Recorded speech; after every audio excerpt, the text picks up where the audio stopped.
be standing in front of a bridge. For most long-term residents, it couldn't have gotten any more boring. After all, it is just a big hunk of metal on top of a bay. But the answer couldn't have been any further from the truth. Brings up the question, did we even need a bridge in the first place? In order to answer that, we have to go back to the 1950s.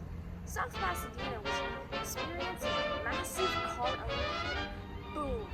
Car ownership prices have skyrocketed and hit the streets of South Pasadena at the time looked a lot like this. And the cars could only roam around the mainland of Florida, but it would be so much better traffic, so much better if they could just spread over the barrier islands of St. Beach. But in order to get the cars from one side of the to another, they needed to build a bridge. So, in the year 1939, St. Beach encouraged the construction of a bridge. This was the beginning of the main stages of modern Causeway. We're gonna build a bridge. Build another bridge. We make one more bridge. I'm gonna die. South Pasadena bundled up so they could build a new bridge that was next to the old one that was built in the 1930s, because the one in the 1930s only had one lane, which was not enough for the modern day amount of traffic. So they built this new bridge, which looked a little bit like this.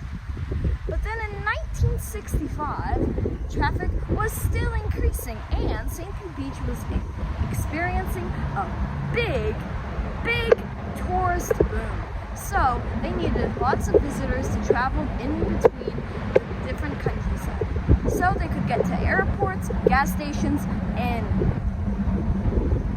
areas up, not strip clubs definitely, and so in 1965 they built another bridge. This bridge was different from the other three. It was a drawbridge. So all three of these bridges were very close together, so it made sense to just turn them all into one bridge. So, in the year 1975, it was finalized that all three of these bridges would be turned into one massive mega bridge called Causeway. But something to appreciate about Corey Causeway that separates it from other bridges is the fact that somewhere on it there is a watchtower on top of the bridge, which you might not be able to see in this specific footage, but it's one of the few remaining bridges that still has this feature. Thank you for watching Homicide Uncovered, our second episode. Hope you learned something new today. Remember, subscribe.